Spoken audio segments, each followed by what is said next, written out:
Hey everyone! Good afternoon. It is Sunshine, the pink haired sober witch, and you are listening to the Sober Witch Life podcast.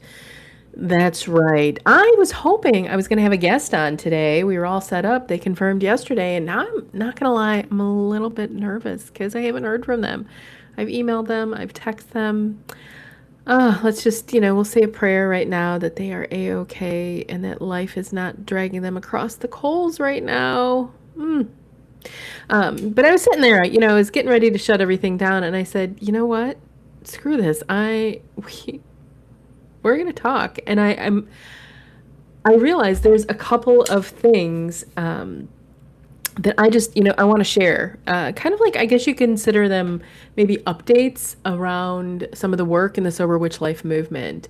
And one of them is coming because this morning, the email that I sent out to the coven. So I realized this morning as I prepared to email, the coven, which I do every week, I send out one email a week, that I may not have really shared a piece of the vision of the Sober Witch Life movement. I'm incredibly excited to say that next month, so September, needless to say, I had no clue that we were doing this. Maybe I did, I don't know, but I don't recall that I did. That we started the Witches Recovery Circles back in September of 2024. I had left my corporate job that spring. Spirit, kind of came and knocked on the door and said, hey, this is what you are now going to be doing. You're going to be helping witches in recovery. I just sat there slack-jawed going, what? But yeah, so September, we started our first circle. And, I look back and I think about it. And there was a couple of days it was just Dan and I. My partner's name is Dan. It was just him and I on circle, right? Just two of us. And we would sit there and, sometimes we would just have conversation. And then slowly but surely people started showing up, right, on a regular basis. And nowadays we have circle on Monday nights at 7 p.m. Eastern and Fridays at noon Eastern. And I would say on average, we probably have 12 folks show up at each circle. Some days we've got a heck of a lot more. I think the most we've ever had was like 28. But I don't think we've dropped any lower than like maybe 5 or 6, And summertime is a really interesting time of the year. I think that's probably causes the biggest challenge. I remember us going through it last year too, around the same time. But I don't know that I've ever shared the vision, right? And I don't know that I've ever really talked about why these are so important to me. And again, if you're listening and you're interested, yes, we meet. This is a recovery meeting. This can count, right? If you are being asked to go to 12 steps, to AA, to NA, to any other type of meeting and show proof, like we offer that. Like you can come to our meeting. One of the visions that I've had ever since, we started this is I really want to see 3 meetings every single day, morning, noon, and night, 7 days a week, right? 21 meetings. And I know for a fact that there is absolutely no way that I can do that. Like, it's just not possible. It's not realistic, right? I can't even say that I would be capable of it, right? Sure, I have the technology, but literally being able to show up day in and day out. I've been showing up for 2 years, every single Monday, and for the last year, every Monday and Tuesday. But yeah, that's the vision. And, it was interesting. I was talking to Dan earlier today, and, he made this comment that was really kind of like amazing to me, and I'd never really thought of it. He said something along the lines of, at any point when a witch, or a magically spiritual person thought, oh, I really need some kind of support, that there should be a meeting there. And that's kind of similar to how, like, if you were to ever look at any of the 12-step meeting, calendars and stuff, like you can pretty much find almost every single hour, right, a meeting. And maybe my vision needs to be bigger. Maybe we need it to be big like that. Maybe that's exactly what I should aim for. Maybe I'm thinking too small and I'm getting some nods. So, yeah, we're going to put that like big, crazy, wild vision out that we have a meeting every single hour available in some way, shape, or form every single day of the week, right? And, it's that doesn't happen overnight. AA has been around for decades, right? But we can do that. And so in order to do this, I have realized I need to be like so incredibly committed to training more facilitators. Just so committed. And so last month was the very first month that we ever trained facilitators. We had 8 folks that sat through that facilitation, 8 folks that sat through that training. We have our next one scheduled for September 2nd, and I think we have 3 folks signed up for it right now. If you are interested, you could always visit soberwitch.life/training, and you can sign up for whatever one the next one is that we have scheduled. But yeah, like that's what we need. We absolutely 100% need folks that are willing to step in and, help grow, right? We will provide the technology, so we'll provide the Zoom for you. You don't have to worry about that. We will provide a speakerphone. That's part of what we're hoping some of our fundraising will cover. Is being able to provide everybody a speakerphone. And if you want to do it in person, we will help. I will literally help to find a location near you. We've got a metaphysical store in Rogers Park. It's an area of Chicago in Illinois right now that wants to have the space be used for that. We have another metaphysical store in Minneapolis. We've got connections to a handful of other ones. There's one down in Kentucky, and I just don't remember which city it's in. I think it's near Lexington. But as we continue to grow, as we continue to bring this movement out there, we are going to find more places want this, and it is needed. It is so, so unbelievably needed. And of course, I don't want to just kind of like, I'm not on to just promote the fact that this exists, but I wanted to share, as I was writing this morning, I was thinking about why this has been so important to me, right? I have leaned into these meetings for the last 2 years as a way for me to stay true and aligned with my own recovery. I really have. I've been accountable not just to all of you that have shown up and joined me, but I'm accountable to myself. I've made this commitment to be of service, right? To help in the world, to bring good into the world. It's a commitment that I've made, and I continue to show up every single week to do that, right? To be of service. And the wild thing is, and I've said this a handful of times lately, and I've been thinking a lot about this because, this is all off the cuff. A lot of times I have notes, but I have no notes that I'm really sharing with you guys today. There's this weird thing that starts to happen around year 7, and I'm approaching year 7. I'll be celebrating 7 years in recovery from alcohol use disorder here in October. And I've watched this, and I've had some conversations with other folks within the recovery community that for some odd reason this year 7 kind of like poses a challenge, and that there's quite often a relapse. If you are paying attention to the recovery community or the sober spaces at all in the world right now, you may even be aware that Brad Pitt has said after 7 years of sobriety, he's decided to start drinking again. I'm not surprised that this is in his year 7, and because I was thinking about this, this week, ever since this article came out. I think it came out last like Monday or Tuesday or something, or maybe that's just when I saw it. And I've been thinking like, why year 7? Why year 7? Why year 7? Right?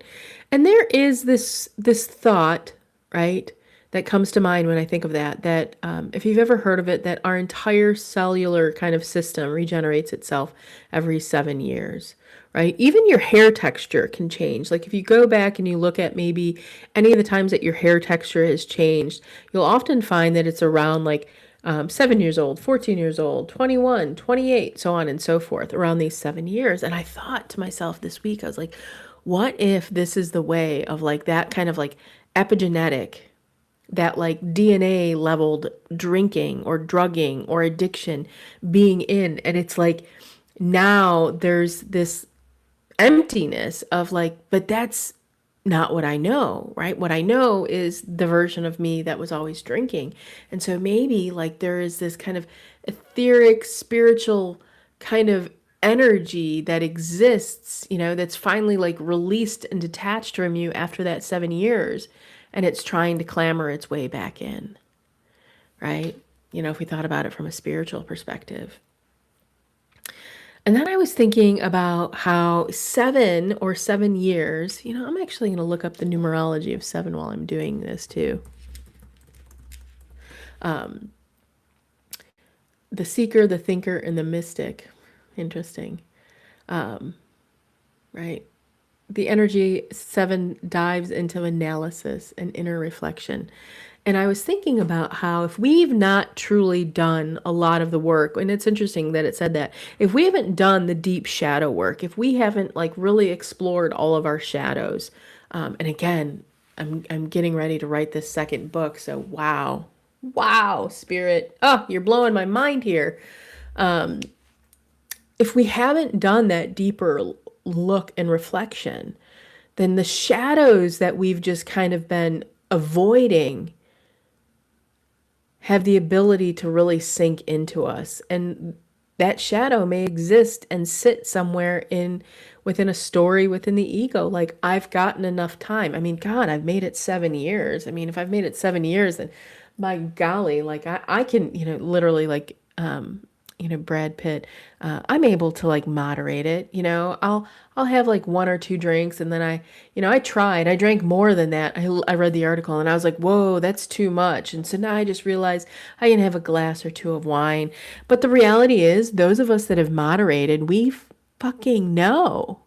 We know if we have moderated and attempted to moderate enough, we know sure as shit that the 1 or 2 glasses 1 or 2 nights a week turns into 1 or 2 glasses 2 or 3 nights a week, turns into 3 or 4 glasses 2 or 3 nights a week, that eventually over the course of time we'll be right back to the place that we are. I have heard this story over and over and over again, right? And there is a school of thought. There's a handful of folks that are out there in the recovery community, that are in the sober community, that say, yes, there's no one way to recover. And yes, you may at some point be able to establish a healthy relationship with alcohol. And I will tell you, I don't agree. I just wholeheartedly do not agree.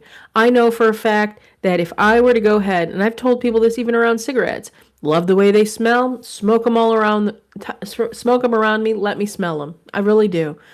Do not ever give me a cigarette, because the day that I pick up one, I will never stop again, right? It took almost losing my life for me to let go of cigarettes this last time, right? And I'd say it took almost me losing my life, losing all hope, losing like watching people around me lose their life for me to stop drinking. There is no way I would ever want to dance with that devil again. There's just not. I cannot think of anything good that has ever come from me drinking. Good. And I mean good. I'm not talking about playful. I'm not talking about fun. I'm good, right? That has ever come. And so these circles, I go back to what these circles have been a key component of my recovery. I show up and I explore in the exact same way. Every time we journal, every time we look at those prompts, and they sometimes hit me over the face like a damn wet fish, right? They show me things that I have been avoiding, things that I have not been looking at. Like, I may have 7 years, but I am just in the same exact fucking boat as the rest of you. I am an addict. I am. I'm an addict, right? I'm in recovery. You know, we can get into all of those other schematics that are out there. People are like, well, I don't like the word addict. Or, I don't like the word I'm in recovery. You know, I call it whatever the hell you want. I'm in a journey that I want to be a better person tomorrow than I am today. And I know in order for me to be that way, I have to be very conscious and active in my own healing. And that includes choosing to not pick up a drink every single damn day. Every day. Right? These circles help me do this. I know if things are getting tough, if I'm getting uncomfortable, if things are getting weird, I've got folks that I can connect to. I've got folks that I am comfortable with, so much so that I don't have a problem crying. I'm a leader. Do you know how many leaders I have talked to that have said they hesitate to show that type of emotion in front of folks? You got to be strong. You got to have your shit together. I mean, on the flip side, I've known a couple of leaders that have shed tears over everything, right? But to truly show individuals, to show up in a space and tell them it is okay to be vulnerable, it is okay to feel pain, it is okay to be hurt. But what is not okay is to choose to keep going, to be steadfast, to keep growing, to keep healing, right? That's what we get to do in this community. That's what we get to do together. I'm thinking about, scrolling through Facebook earlier, and a very amazing supporter of ours, her name is Byron Ballard. She is a phenomenal elder. I wish that I could just she lives over in Appalachia. I forget exactly. I think it's North Carolina. And I just wish I could spend more time with her. I really do. But she's been such a phenomenal support. And she put a post up earlier today, and she talked about how she could foresee these tower moments coming, these difficult times coming, and how she's been talking about and sharing with folks how important community is. And I thought about that so much. Like, I wrote this email today about needing to get more of these facilitators out, and she put that, and that's what this is enabling. That's what this is going to do. Right? Because that's what it does for me. It keeps me grounded. It keeps me connected. I literally have had things come up in circle just even this past week that I'd been blind to. So when I think about being able to be of service, my role is changing right now. My role is to train these facilitators, is to bring the witches on board that want to lead these circles, that want to be of service, that want to be out there spreading good in the world, spreading magic, spreading healing, spreading recovery in the world. So my service is changing. And not gonna lie, of what hit me this past week was the grief that comes with that. Right? I'm stepping into a role as a peer recovery coach, and that means that I'm going to have to let go of some of the work that I've done in the past with clients, some of the business work that I've done. I want to train more facilitators and have the one-on-ones that are necessary to talk about these things. And I got to be conscious of my time and overworking, because not only am I a recovering alcoholic, I'm a recovering workaholic too.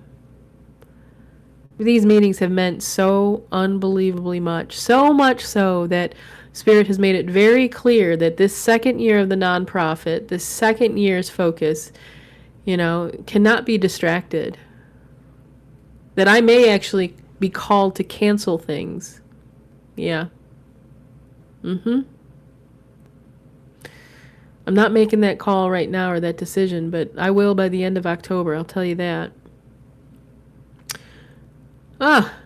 It's a beautiful thing. And I also so that's one of the things that are going on that I felt called to share with all of y'all that listen. I know there are handfuls of you that do. I know there are some of you that have messaged me and said, I watched all of the videos on YouTube. What a delight. I love it. I'm going to share something. There was something specifically that I had said. Let's see. I want to share this almost word for word for you. If you're looking for something to help you in your own recovery, something that gives you more strength when you sometimes hesitate to keep rocking and rolling forward, right? I don't have a criteria. There are some of these programs that require, like, there are some AA groups that are like, you have to have been in AA for a year before you can step behind that podium and kind of facilitate a meeting. That does not exist here. We do have steps that you have to take in order to start your own meeting, but this is a phenomenal way to anchor yourself in your recovery. An absolutely phenomenal way. So our next training is September 2nd at 12 noon. It's an hour and a half's worth of training, right? You can, again, www.soberwitch.life/training, and you can come sign up. I would love, absolutely love, love, love, love, love to see more people in there. I'd love to see some new people. I've had some phenomenal conversations in the last couple of weeks as we've been talking about this. And as always, you can always reach out to me, sunshine@soberwitch.life, and email me if you've got any questions. You're like, I don't know if this is for me. Let's talk. I have no problem having a call with you ahead of time at all. Let's see. What else do I wanted to share with you? I guess I'll give, for those of you that are listening, a couple of other things that are coming up. We've got Sober Witch Camp, our very first witch camp, coming up here October 2nd through 4th. We just took a look at the book. So we received a grant and we were able to lower the price of it. It's the beautiful thing about being a nonprofit. And then we looked at the money that we had coming in from the book sales. That's book sales and merchandise are the other two ways that we raise funds right now. And we had enough to be able to lower the price even more. So it's $199 a person right now if you'd like to come join us. I'm blown away, absolutely blown away at this. So please consider, if you're listening to this soon, we're going to try to do this every year moving forward in the fall. My goal is to have 4 retreats every single year. One of them in the fall to be camp, one of them in the spring to be New Orleans, one in the summer to be determined where. I got my eye on a place in the mountains in Pennsylvania. But that will be a creative, it's a creative silent retreat. There, to be determined. It's to instill peace in mind and yeah. And then we're gonna do in the winter in January. We're going to do a visioning, right? So yeah, that's the goal at some point, is to be able to operate all 4 of these retreats, and ideally, since we are a nonprofit, to be generating enough through grants and fundraising in order to be able to support a really low cost for individuals. So fingers crossed on that one. Outside of camp, we do have a really amazing metaphysical conference that happens here in Michigan. It's about 25 minutes from our house, called Convocation. You can visit it at convocation.org. It's a 4-day event, and we are partnering with them to bring a whole weekend of sober recovery support and sober programming, which I'm really excited about. So you can always come join us there. It's $100 for the whole weekend, but of course you'd have to, if you aren't local, you'd have to travel and put yourself up, but there are plenty of hotels and everything nearby.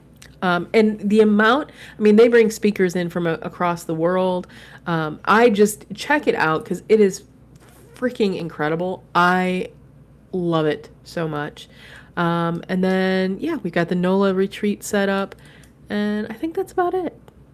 So yeah, again, the whole thing that I wanted to jump on and share is about the Witches Recovery Facilitator training.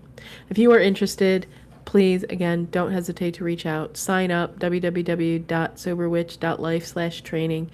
September 2nd, my goal is to have these every single month for as long as I've got folks that want to be trained. So, yeah. All right, my dear friends, until next time, much love from me to all of you.